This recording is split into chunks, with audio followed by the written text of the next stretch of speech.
Instituto de Pesquisa Econômica Aplicada, com base em dados do Cadastro Único do Governo Federal, a população de rua no Brasil aumentou 935% nos últimos 10 anos. No artigo 5º de hoje, vamos falar sobre este dado que coloca o país diante de um grande desafio. E vamos falar também de uma recente lei que institui a política de trabalho e cidadania para a população de rua. O objetivo é dar qualidade de vida, qualificação profissional e acesso ao trabalho às pessoas que vivem nessa situação. Antes de começarmos, vamos ver o que diz o artigo 5º da Constituição. Todos são iguais por lei, garantindo o direito à vida, à liberdade, à igualdade, à segurança e à propriedade. Diz ainda que homens e mulheres são iguais em direitos e obrigações. Sobre o tema, eu converso com Fernando Nascimento, que é doutor em Direitos Humanos e Cidadania, e também com César Marinho, que é advogado especialista em Direito do Trabalho. Muito obrigada pela participação de vocês aqui no artigo 5º. E antes de começarmos a nossa conversa, vamos assistir uma reportagem aqui da Rádio e TV Justiça sobre a Lei 14.821 de 2024, que eu mencionei agora há pouco, e tem como objetivo garantir o direito para as pessoas mais vulneráveis. Muitos estão nessa situação por causa do desemprego, problemas com familiares e companheiros, alcoolismo, dependência química e violência doméstica. Para melhorar a condição dessas pessoas, foi sancionada uma lei que institui a Política Nacional de Trabalho Digno e Cidadania para a população em situação de rua. A regra torna o Estado e a sociedade responsáveis para promover a educação, a qualificação profissional e o acesso ao mercado de trabalho. A lei determina, por exemplo, que devem ser criados mecanismos para garantir a inclusão de jovens entre 15 e 29 anos nos programas de qualificação profissional e inserção ao mercado de trabalho. A administração pública deverá priorizar licitações para contratar aprendizes adolescentes entre 14 e 18 anos. Os participantes de cursos profissionais deverão receber uma bolsa para incentivar a permanência nos ambientes de aprendizado. A lei também trata sobre política de acesso à moradia. Caso não seja possível, o poder público deve disponibilizar acolhimento provisório para a população em situação de rua. Doutor Fernando, gostaria de começar sabendo o que muda na prática com a entrada em vigor desta lei. Obrigado pela pergunta. Nós estamos vivendo uma verdadeira mudança de paradigma. Mas é importante considerar que a nova lei, ela vem de todo um trabalho intenso de movimento, de mobilização, mas tem um dado interessante que, no âmbito nacional, já tinha um decreto desde 2009 que instituiu uma política para a população de rua. Em 2019, houve um retrocesso em algumas alterações desse decreto, mas fato é que, nessa regulamentação anterior, não havia uma impositividade para que os estados e municípios aderissem a esta política nacional, até porque foi via decreto. E, em razão disso, inclusive, apenas 15 municípios aderiram, por exemplo, Muito pequeno. E aproximadamente 5 estados, e os principais estados mais populosos não tinham aderido até final do ano passado, por exemplo. O que levou o STF, na DPF 976, provocado pelos movimentos dos trabalhadores sem teto, pela Rede de Sustentabilidade e também pelo PSOL, a determinar aos entes da federação que adotassem um verdadeiro plano em um processo estrutural, porque não é medida pontual que vai resolver esse problema. E essa decisão do STF foi em setembro do ano passado, determinou 120 dias para que os estados, União e os municípios se mobilizassem, instituísse um novo plano. E daí veio essa nova lei que institucionaliza essa política nacional para a população de rua, aprimora o decreto de 2009 e temos aí vários eixos de atuação com uma perspectiva de, ao longo do tempo, ter uma integração cada vez maior e mudar a realidade dessa população. E a gente sabe, doutor César, que para mudar essa realidade é preciso ter emprego e renda. Como é que vai funcionar essa política aí de trabalho, de cidadania para essas pessoas? A lei fala muito sobre essa situação das pessoas que estão ali procurando ainda os empregos e que vivem nessa situação, né, nesse cenário de população de rua. Então, acontece de várias formas, em várias frentes, por exemplo, a criação de centros de atendimento a essas pessoas para incursão no mercado de trabalho ou até mesmo para ali resolver dúvidas sobre as situações de trabalho e previdência.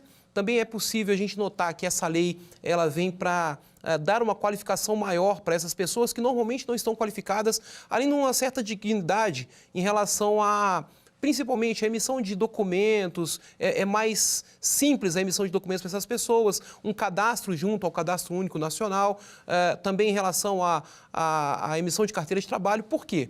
Na verdade, a gente tem que imaginar que essas pessoas estão ali realmente marginalizadas e que, de alguma forma, não têm acesso ao mercado de trabalho. Seja por aquela própria situação de estar ali vivendo na rua, ou seja por uma outra situação decorrente ali da convivência que ela tem, ou por até mesmo trabalhar ali em prol de logradores, ali em uma determinada localidade. Por quê? A lei estabelece que as populações, né, as pessoas que estão relacionadas a essa lei, são pessoas que ou estão ali morando nas ruas, ou então elas retiram parte do seu sustento da própria rua. Então, são pessoas que podem estar trabalhando, como, por exemplo, artistas circenses, que estão ali na frente de um sinal, de um semáforo, realizando uma atividade que requer ali uma certa qualificação dele, né? Mas também ali para que ele possa ganhar o seu dinheiro e realizar a sobrevivência. Então, veja, é um marco jurídico enorme para todos nós, enquanto sociedade organizada, mas principalmente é algo que nós esperamos que dê certo, porque necessitamos que essa lei seja não só uma lei do governo federal, mas, como muito bem falou o professor Fernando, também uma lei que seja abarcada pelos estados, pelos municípios e pelas instituições de natureza privada, né? Uma lei de todos, né? Exatamente. E a gente sabe que os desafios são enormes, mas quais são os principais, doutor Fernando? Vários desafios. Eu acho que o principal é conseguir tirar essa população da invisibilidade.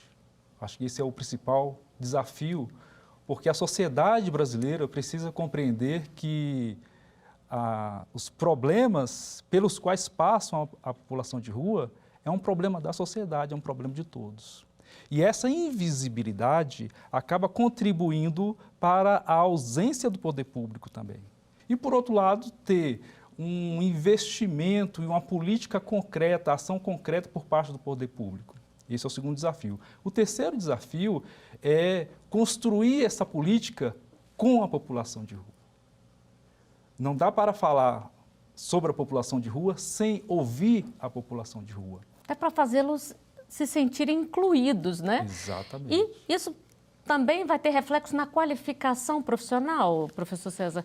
É preciso saber que tipo de cursos vai atender essa população para poder oferecer isso a eles? Exatamente. Veja que tem uma situação muito interessante.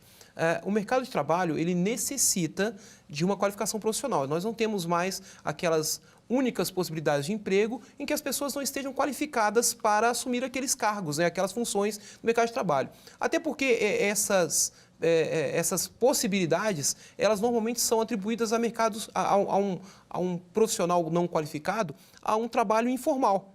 Então, é claro que ali o mínimo de qualificação é necessária. Tem uma ideia muito legal que eu acho na lei, que é a possibilidade do trabalhador ser qualificado por meio de uma bolsa.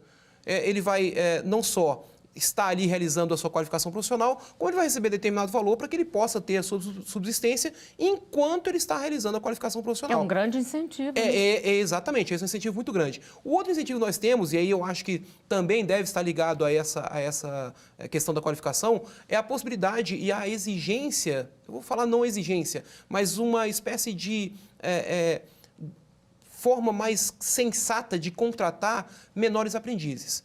O contrato de aprendizagem hoje, pela CLT, ele pode contratar mais adolescentes entre 14 até os 24 anos. E a lei estabelece ali entre os 15 até os 24 anos a possibilidade de contratação de uma contratação mais simplificada, digamos assim, desses adolescentes. Para quê? Para inserção no mercado de trabalho. E aí quando você fala assim, mas tem uma qualificação e tem uma possibilidade de contratação por meio de um contrato de aprendizagem, o que vem a ser esse contrato de aprendizagem? O grande lance, que eu gosto de falar do contrato de aprendizagem, porque é uma linguagem mais para o adolescente, né, é que ele vai estar não só recebendo a sua qualificação profissional por meio de um curso profissionalizante, como também vai estar ali dentro do mercado de trabalho, dentro de uma empresa, realizando as suas atividades laborais, ok?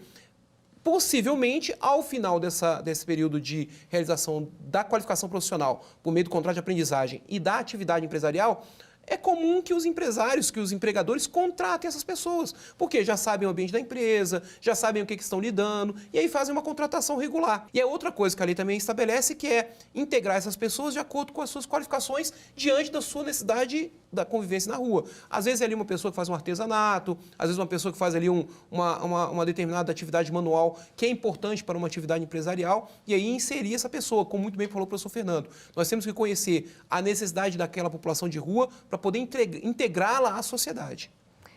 Bom, e a gente tem uma pergunta de telespectador. Vamos conferir. Quem é considerado pessoa em situação de rua? Primeiro, a gente precisa romper com alguns estigmas. Inclusive pela nomenclatura, né? Usa-se muito população de rua. Talvez o mais correto seria pessoa em situação de rua. Mas a lei ainda traz população de rua. Dá uma ideia de homogeneidade.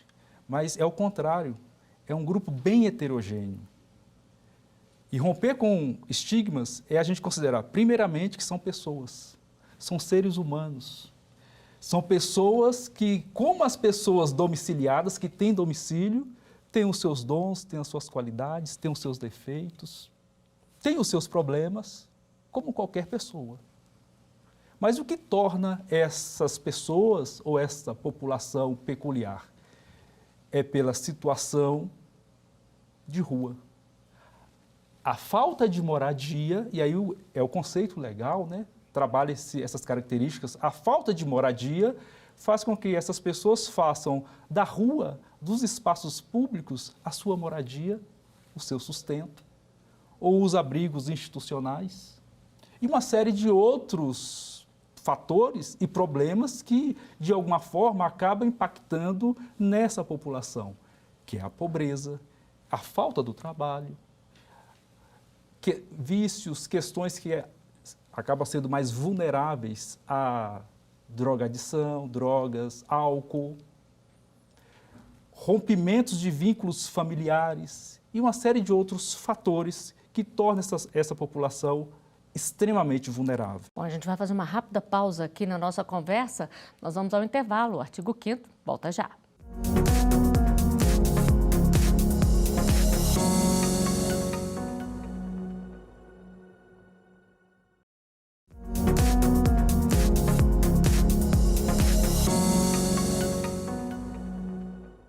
O artigo 5º está de volta, hoje falando sobre população em situação de rua e a nova lei que institui a Política Nacional de Trabalho Digno e Cidadania para estas pessoas. O objetivo da legislação é dar qualidade de vida, qualificação profissional e acesso ao trabalho. Sobre o tema, eu continuo conversando com César Marim, advogado especialista em Direito do Trabalho, e também com Fernando Nascimento, doutor em Direitos Humanos e Cidadania. E antes de continuarmos a nossa conversa, eu chamo mais uma pergunta que a nossa produção recebeu. Vamos ver. Quais são os primeiros passos para uma pessoa em situação de rua acessar os programas de trabalho propostos pela lei? Doutor César, o que fazer? Veja, as pessoas que estão em situação de rua têm uma situação, uma condição que é muito desfavorável. Primeiro, elas não têm acesso à informação, porque normalmente não tem ali uma condição suficiente de ter ali o conhecimento que é passado hoje por meio das tecnologias e tudo mais, então elas não têm esse acesso tão facilmente. Mas a lei estabelece a criação de centros de atendimento ao trabalhador, que é CAT-POP Rua. O que é o CAT-POP Rua? Esse centro de atendimento, ele vai dar ali a possibilidade do trabalhador ser inserido no mercado de trabalho a partir da procura, é claro, por parte da própria pessoa em situação de rua, ou então o cadastramento que é feito entre esse centro e a captação de pessoas que estão em situação de rua. O que é o importante disso? O CAT, POP Rua, além dele cadastrar essas pessoas, ele também vai procurar, de acordo com as suas necessidades, aquilo que eu falei, nas suas características, a possibilidade de uma colocação no mercado de trabalho. E ainda assim, não sendo possível a colocação no mercado de trabalho, também vão procurar a possibilidade de dar a qualificação profissional a essas pessoas, e aí, durante a qualificação, aquele recebimento da Bolsa, não se tem valor ainda. E uma outra coisa importante, essa Bolsa não está vinculada à possibilidade de você perder um outro tipo de auxílio que o governo possui.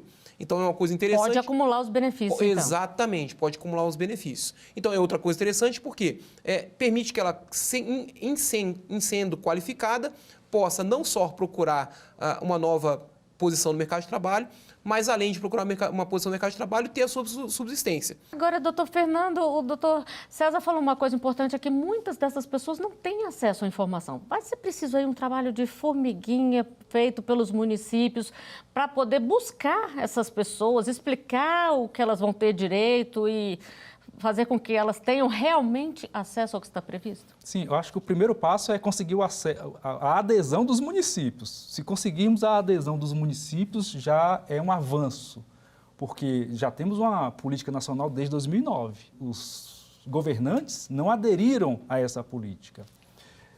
Com a nova lei, essa adesão tende a ser maior, até porque o STF já determinou que, nos termos do decreto, a participação dos municípios e dos estados era obrigatória. Então, se tivermos a adesão efetiva dos municípios, sobretudo dos municípios, nós teremos muito mais centros de atendimento aos trabalhadores, às pessoas em população de rua. E esse centro, ele é extremamente importante. Por quê?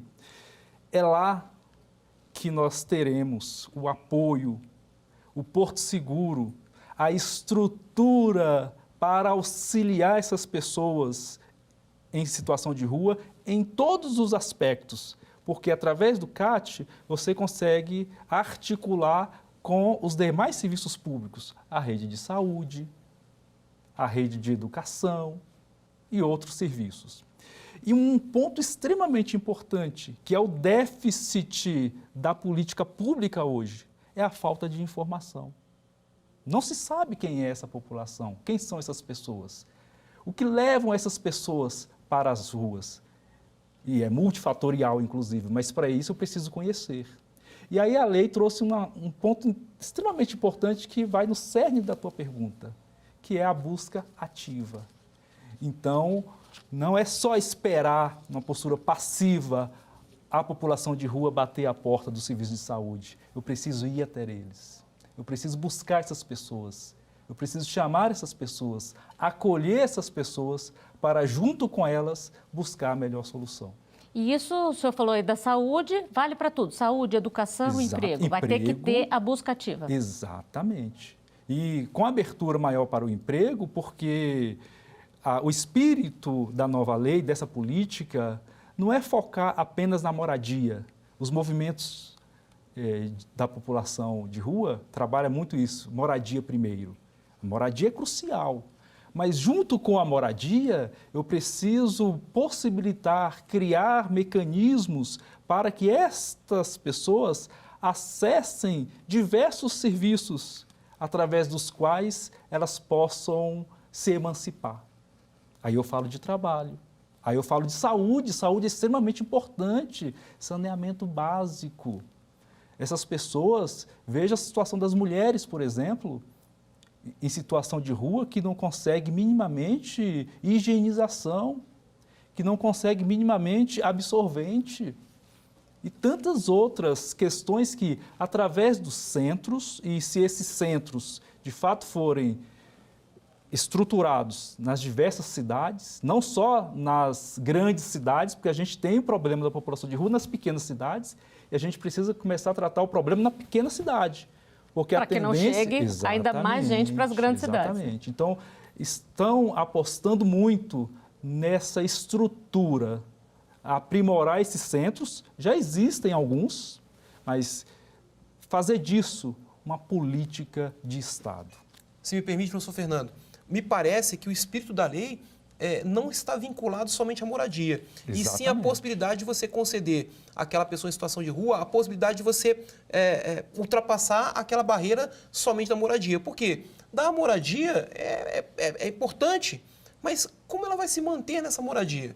A subsistência, que é a essência do trabalho, é primordial para que essa pessoa possa atravessar aquela ponte e sair daquela situação de vulnerabilidade por causa da situação dela de morar na rua, para poder conseguir um local para prestar o seu serviço, receber o seu salário dignamente e conseguir conviver ali na sua moradia, ainda que seja dada pelo governo, mas de forma digna. E aí poder usufruir de outros benefícios que são dados pelo governo, como saúde, educação, mas me parece que o espírito da lei, ele é aquele de eu vou entregar a vara para que você possa pescar e também conseguir aí a sua subsistência. A gente tem até um exemplo recente aí de um casal que viralizou nas redes sociais. Eles moravam na rua e aí foram descobertos ali, fizeram um trabalho com eles. Eles conseguiram um emprego e agora estão montando um salão, realizando um sonho. É mais ações como essa que a gente espera, Sim. né? Bom, e vamos aqui à última pergunta que a nossa produção recebeu. Existem proteções específicas para assegurar um ambiente de trabalho seguro e justo para a população de rua? Doutor César, isso é uma coisa extremamente importante, né? A gente quer que eles tenham trabalho, mas sem nenhum tipo de exploração. Tem que ser um trabalho justo e digno ali, né? Isso. Vamos, Flávia, colocar dois aspectos. O primeiro deles, a possibilidade de subsistência leva à precarização do trabalho. Ou seja, uma pessoa que está em situação de rua, ela, por necessitar da sua subsistência, ela submete a tudo, inclusive a levar as condições análogas a escravo. Quando você imagina a possibilidade de um trabalho digno, é porque o mínimo é necessário para aquele trabalhador, ou seja, cumpra a lei. Se a lei estabelece que pagar o salário é o salário mínimo, você não pode pedir para que ele realize uma atividade de diarista, por exemplo, e pague menor do que o salário mínimo a diária. Ou seja, isso seria algo extremamente prejudicial e você estaria explorando aquela pessoa pela condição de vulnerabilidade dela. Então, o que a lei fala? A lei estabelece que há dignidade na realização da atividade, principalmente, Flávia, quanto ao cumprimento da legislação trabalhista. Então, vamos lá. Certamente, aquela pessoa que está em situação de rua, de repente não tem ali uma carteira de trabalho. A lei estabelece que até o 5º dia útil após a contratação do empregado, nós temos que realizar o registro da carteira de trabalho. Ou seja, o CAT está lá para poder dizer como é que ele vai receber a carteira de trabalho, ou até mesmo emitir, se for assim, né, por meio de uma parceria junto às delegacias, às superintendências de trabalho.